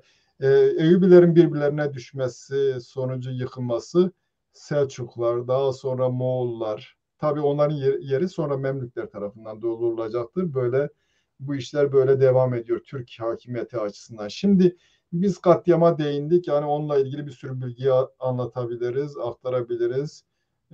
Üzücü şeyler. Müzik klip koymak istedik. Fakat şeyden dolayı bu telif hakkından dolayı sorun çıkmış Şarkılar Medya'ya. O yüzden koyamadık. Ben bugüne gelelim diyorum. Yani Cumhuriyet, hoş gelirse Cumhuriyet, Cumhuriyet olmayan Cumhuriyet. Nitekim niye diyorum Cumhuriyet olmayan bir Cumhuriyettir? E, şeyin Jean-Jacques Rousseau Cumhuriyet'ten bahsederken toplum sözleşmesinden bahseder. Bizde toplum sözleşmesi yok. Halkın iradesine başvurmaktan bahseder. Halkın iradesine başvurmaktan yok. Başvurmak söz konusu değil. Bu Cumhuriyet'in ideologlarından bir tanesi. Şimdi Türkiye'de bir cumhuriyet kuruluyor ama toplumu oluşturan Kürtler ve diğer topluluklar onların iradesine, onlarla bir toplum sözleşmesi yapmadan, değil mi? Bir yukarıdan dayatmada. Yani şu anda biz Türkçe konuşuyoruz örneğin. Ee, Burada da anlaşılıyor. Bizim ana dilimiz Türkçe değil. Evet, Evet. Bizler nasıl asimile edilmişiz, dıştalanmışız, yok edilmişiz. Bir Türk dünyaya bedeldir. Türk'ün Türk'ten başka dostu yoktur. Herkes Türk'tür. Bu topraklarda yaşayan. Böyle bir mentalite geliştirilmiş. Diğer uluslar, inançlar, kültürler, ırklar vesaireler yok sayılmış.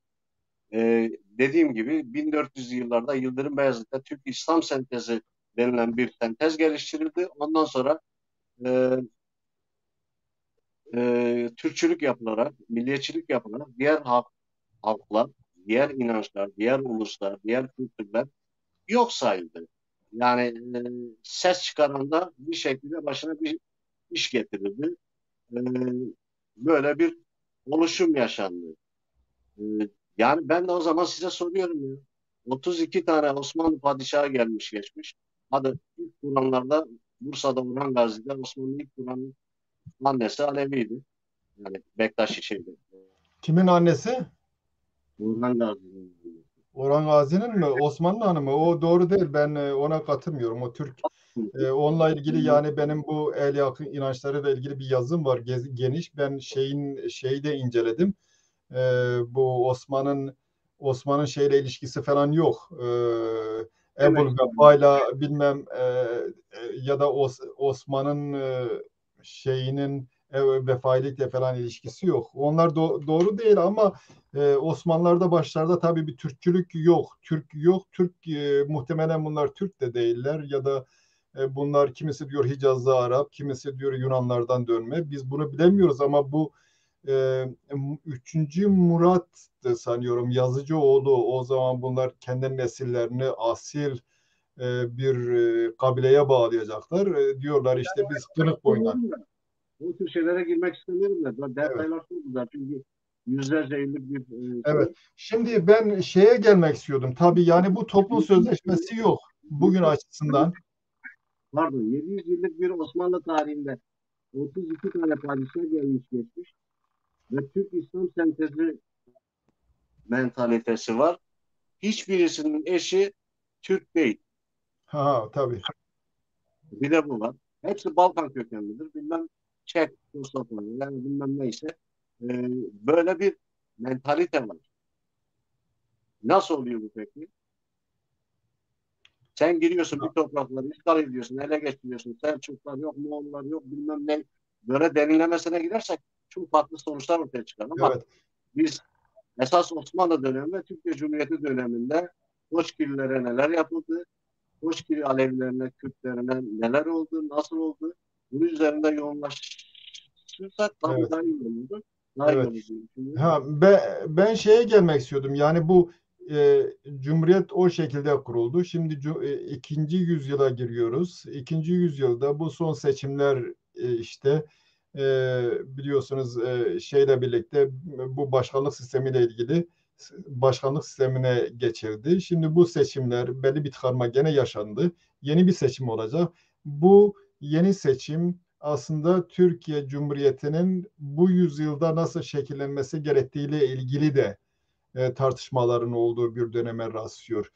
Şimdi bu durumda siz yani ikinci yüzyılda Türkiye Cumhuriyeti olacak mı yasa ya da bu geçmiş deneyimden, kötü olumsuz deneyden hareket ederek yeni yüzyılda Cumhuriyet hangi temeller üzerine dayanmalı? Ve oradan seçimlere gelelim. Evet, yani benim asıl şu anda başkanlık yarışı var, seçimler var, yaklaşıyor, başkan adayları çıkıyor. Masalar işte altılı masalar, beşli masalar neyse çeşitli masalar tartışmaları televizyonlarda, gazetelerde gündem ona yoğunlaşmış durumda. Depremi de unuttular. Depremde 10 binlerce insan öldü. E, Ben çok kısa bir cevap vereyim. E, Otobüsün şoförü değişebilir, değişecek. Ama otobüs aynıdır. Yolcular da aynı olacaktır. Sadece sistemin başında şoför değişecek. Bu Recep Tayyip Erdoğan olabilir, Kemal Kılıçdaroğlu olabilir, Meral Akşener ya da bir başkası olabilir. Kendi içerisinde bir arayış içerisinde çözüm içerisindedir. Ben öyle görüyorum. E, Bir bütün olarak sistemi ben e, halklarımıza, e, emekçilerimize, o topraklarda yaşayan insanlara uygun bulmuyorum. Yani sömürü ve soygun sisteminin zulüm üzerine kurulu e, bir sistemin ömür boyu devam etmesi doğru değildir. Yani sonuçta sistemin şoförleri, sevk ve idaresini yapan kişiler değişir. Bu Dersimli olabilir, Trakyalı olabilir, İzmirli olabilir ya da Zonguldak olabilir ya da Karadenizli olabilir. Ayrı bir şeydir. A parti, B parti, C parti olabilir. Belki Yani gördüğüm kadarıyla Avrupa'da da öyle, Amerika'da da böyle. Önce çok sert birilerini getirdiler sistemin başına sevk ve idare etmesi için. Ondan sonra onun iyice, affedersin, çılgı çıktıktan sonra yumuşak birini getirdiler halkı sevindirmek için. Sonuçta kapitalist sistemler bunu uyguluyor. Bu sistem Ya, şey. evet. Yani bütün kapitalist sistemler öncesinde de bu tür şeyler oluyordu. Bundan sonra da sosyalist sistemde olur mu olmaz mı bilemiyorum ama ben sosyalistlerin deneyine baktığım zaman onların da çok ufak şeyler için birbirlerinin ayaklarını kaydırdığını biliyorum. O yüzden bu insanlık hikayesidir. Şimdi bu tabii uluslararası çapta bir aslında bunların destekçileri farklı farklı öyle görünüyor. Öyle görünüyor bu yani otokratik sistemle işte demokrasiler arasında bir çatışmadan falan bahsediliyor. Çin ve Rusya'nın başını çektiği, Tayyip de onlara yakın olarak görünüyor. Ya Batı'da birçok güç bakımından muhtemelen bu altılı masada işte Batı'ya daha yakın olma ihtiyacı duyuyor. Şimdi burada acaba bunlar arasında mutlaka belli bir fark vardır. Bir ikincisi şeyin de şimdi bu bir başkanlık seçimi var. İkincisi de milletvekili seçimleri var. Milletvekilleri seçimleri hükümet olacak. Bunlar nihayetinde başkanlık sisteminden başka bir şeye geçmek istiyorlar. Dolayısıyla herhalde şunu görmek lazım. Kürtlerin HDP'nin mesela oyu var. Özellikle bunlar hükümet oluşumunda bu kozlarını açabilirler. Bugün bütün kartları açmaları gerekmiyor. Kendi taraflarını belli etmeleri gerekmiyor ama Kürtlere ya da diğerlerine herhangi birisine iki başkandan farklı olarak üçüncü başkan seçme gibi bir şey verilmemiş, hakkı verilmemiş. Yani sonuçta işin kötüsü birisine vermediğin zaman diğerinin güçlenmesini sağlıyorsun değil mi? Evet, Ama burada ama şunu da kabul etmek lazım. Mevcut durumda nasıl geçmişte Erdoğan geçmişte işte demokrasiden bazı iyileşmelerden bahsederken solun liberallerin şeyini desteğini aldıysa bugün de aynı şekilde Kılıçdaroğlu'nun bu tür şeylerden bahsettiğini Meral Şener engellemiş olsa bile köstek olmuş olsa bu belli bir fark getirecek ama çok büyük bir şey beklememek lazım ama belli ki bir nefes alabilmek için e, bu önemli bir değişimin olması gerekli. İkinci şey de ben şöyle düşünüyorum şahsen ben açıkça söyleyeyim. Burada beni dinleyen Kürtler de söylese, şey yapsınlar. Çünkü ben doğru düzgün bir tartışmanın olduğunu görmüyorum bu konuda ne yapacaklarıyla ilgili. Şimdi Kürtler dediğim tabii ufak partiler falan var. Burada oy hesabı önemli. Özellikle HADEP bu bakımdan %10 şeyine sahip. Diğerler belki %1'e falan bulabilir. Bulamaz. Hükümet hükümet kurmada isterse yeni bir hükümet kurulmasını engelleyebilir. İsterse kriz de yaratabilir. Yani yeni e, sistemin değişmemesi için kriz de yaratabilir. E, aldığı oy oranını kullanarak. Ama yani başkanlık konusundaki politikasıyla hükümet konusundaki politikasını ayrı tutmak zorunda. Bütün kartlarını birden açmaması gerekli. Ama elbette iyileşmeden yana olan şeyler de Kürtler için bir kazanım olacaktır. Kürtlerin nefes almaya ihtiyacı var. Savaş yeter. Umarım savaşçı güçler de artık bundan ders çıkarırlar. Katılır mısın? Bilmiyorum ne. Sizin nasıl olmalı?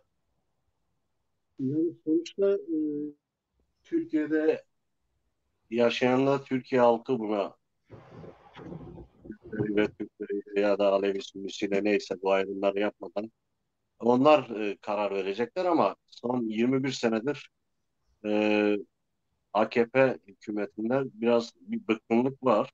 Görünen odur. Bir değişim dönüşüm arayışı da vardı. O yüzden Kılıçdaroğlu'nun aday yaptılar. Diğer benim tahmin ediyorum HDP ve TİP'le de anlaşacaklar. HDP'nin de farklı gruplarla ittifakları var. Biliyorsunuz HDP'nin e, 18 sol grup desteklemişti bu kadar oy alması, güçlenmesi için. İstanbul'da 1.100.000 civarında oy almıştı yani HDP.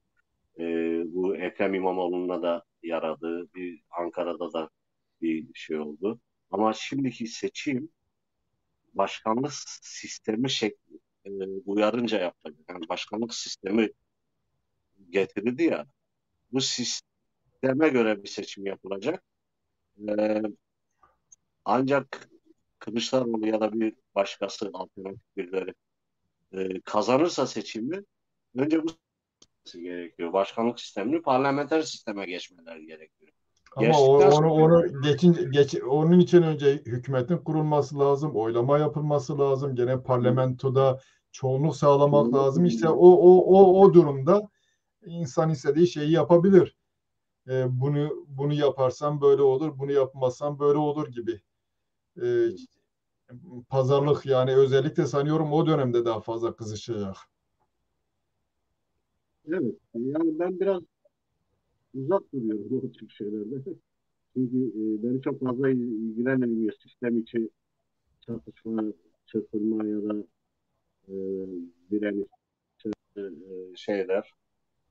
E, Bu sistemin bir versiyonudur. Bu sistemin değişmesi lazım. Köklü değişim lazım.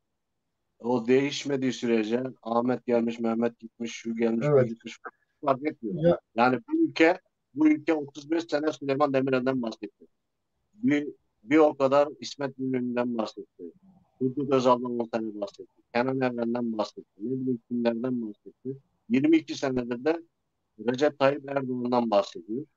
Ee, Yarın da bir başkasından bahsedebilir. Yani bunlar e, geçici çözümler diye düşünüyorum. Sistem kendisine e, iyi sevk ve idareci şoför arıyor. evet. Ama yani biz bahsetmesek bile millet bahsediyor. Bunlar yönetiyorlar. Bir de ufak değişimler büyük değişimleri getirebilir. Nihayetinde biz yani perspektifimiz belli. Cumhuriyet derken Cumhuriyetin Cumhuriyet olabilmesi için herkesin temsil edildiği hatta federal bir şeyin olması lazım. Çok dilli, çok kültürlü, çok milletli bir buradaki şeyi yansıtan bir yapıda olması gerekli. Fakat bunu değiştiremiyorsun zaten ama bunun dışında da yaşayabilmek mümkün değil. Biz orada yer almıyoruz diye bizim dışımızda bir hayat yok demek değildir. Bir hayat devam ediyor orada. Bunun için de İngiltere'de evet, söyleyeyim, İngiltere'nin başkenti Londra'da 180 tane resmi dil konuşuluyor. Bu evet, dillerin hepsinde belediyeler forumlar dolduruyor, tercüman arıyor, buluyor sana bilmem ne yapıyor. Kimse kimseye karışmıyor. Dünyanın farklı kıtalarında, farklı ülkelerinde insanlar gelmiş. Nüfusun %52'si, Londra'nın %52'si yabancılardan oluşuyor. Afrikalı, Asyalı, ne bileyim Latin Amerikalı, dünya her tarafında insanlar gelmiş. 180 tane farklı dil konuşuluyor. Bu ne demektir? Farklı inançlar var. Camiyle kilise yan yana, sinagog yanında var. Kimse kimseye karışmıyor. Bireysel özgürlükler var. Önce bireysel özgürlüğün gelmesi gerekiyor ki bundan sonra toplumsal özgürlükler sağlanabilsin. Yani bireysel özgürlükler risktedir Türkiye'de. Ee, Örneğin çağdaş bir ülke olması gerekiyor. Modern bir ülke olması gerekiyor. Yani insanlar birbirinin inancına, kültürüne, ulusuna, diline vesairesine şuna buna karışmamalı, saygı duymalıdır. Herkes özgür ve eşit olmalıdır diye düşünüyorum. evet. Evet. Şeyde tabii bir problem var bu parti içi demokrasi konusunda biliyorsun burada Liz Truss vardı. Liz Truss'tan önce neydi ismi? E, Jeremy Corbyn'i harcadılar burada işte işi evet. Şimdi bunlar hükümet oldu, başbakan oldu. Her ikisi de ama şeyde hükümet programında seçimler sırasında bunları deklare etmişlerdi kendi politikalarını. Bu deklare ettikleri politikaya uymadıkları için e, gerek Johnson gerekse Liz Truss kendi yerini kaybetti. Şimdi Türkiye'de Tayyip Erdoğan'ın başta deklare ettiği, savunduğu şeylere bak. Bugün Perinçek ve şeyle işbirliğine bak. Yani burada partinin onu görevden alması bir yana parti itaat ediyor. Böyle bir problem var. Sadece partinin itaat etmesiyle kalmıyor. Hep bütün bir toplumun itaatini bunlar istiyorlar. Bu mentalitenin değişmesi lazım ama bu birden olmuyor. Bunun değişebilmesi için yavaş yavaş özellikle bu ırkçı kesimlerin bir kere siyasetten dışarılanması lazım. Ondan sonra belki demokrasi güçlerine, daha liberal güçlere falan da alan açılmış olacak ama bugüne kadar Kürtler açısından bilmem diğer demokratik güçler açısından olmayan değişim bu seçimle de olmayacak. Büyük beklentiler içerisine girmemek lazım. Bu seçimle e, yani şeyler oylanmıyor. Kürtlerin statüsü oylanmıyor zaten. Dolayısıyla fazla büyütmemek lazım. E, ama bunun içerisinde ne kadar insan kendisine geniş alan yaratabilir demokratik alanda onun üzerinde düşünmek lazım. Güncel politikaya da böyle bir görev düşüyor sanıyorum. Doğru. Doğru. Değil mi? Doğru. Doğru. Evet. Yani benim son olarak söyleyeceklerim onlardı. Siz başka bir şeyler eklemek ister misiniz? Gerek Yani Koşkiri gerekse şöyle, bugünle ilgili. yok, yok. Herkese teşekkür ederiz dinledikleri için bizi. Evet. Bizi ederiz. Yani eşit, adaletli, mutlu, sağlıklı, özgür bir ülke, bir dünya olsun, bir yaşam olsun yeryüzünde. Ee, insanoğlu birbiriyle uğraşmamalı. Menfaat için, çıkar için, toprak için ya da egemenlik için. Bu dünya hepimizindir. 8 milyar nüfus var. Bu nüfusun hepsi eşit, özgür, adaletli bir dünyada yaşasın. Bulunduğu ülkede de öyle olsun. Ve herkese çağdaş, modern bir yaşam dilemek gerekiyor. Öyle bir hedef koymak gerekiyor diye düşünüyorum. Yani gericiliğe, ırkçılığa, yobazlığa, zulme izin vermemek gerekiyor. Evet. Evet. Tabii şeyde meşru bir haktır. Yani baskı gören toplulukların da kendi statülerinin değişmesi doğrultusundaki mücadeleleri diğerlerle eşit hale gelmek için mücadeleleri de meşrudur. E, bunu da desteklemek gerekli. Evet, Elbette. Orada 25 milyona yakın e, Kürt yaşıyor.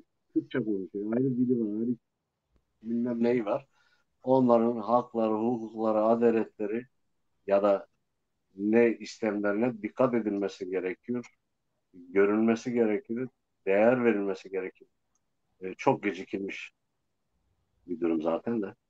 E, evet, bu böyle olması lazım. Çünkü evet. Ama onun için de Kürtlerin önce birlik olması lazım. Öyle görünüyor. Türkiye O Muş Malazgirt'ten misafir etti. Ondan sonra geldiniz 400 çadırla oraya gel. Muş Malazgirt'ten sonra Balkanlara kadar ilerledi. Kürtlere borçlusunuz bugünkü egemenliğinizi ya da bilmem sisteminizi. Evet. Evet, teşekkür ederim. Sayın seyirciler, yeni bir programın sonuna daha geldik. Hepinize iyi hafta sonları. Kadim teşekkür ederim. Terk etme birkaç dakika sohbet edelim. Ee, Çok iyi teşekkürler. akşamlar.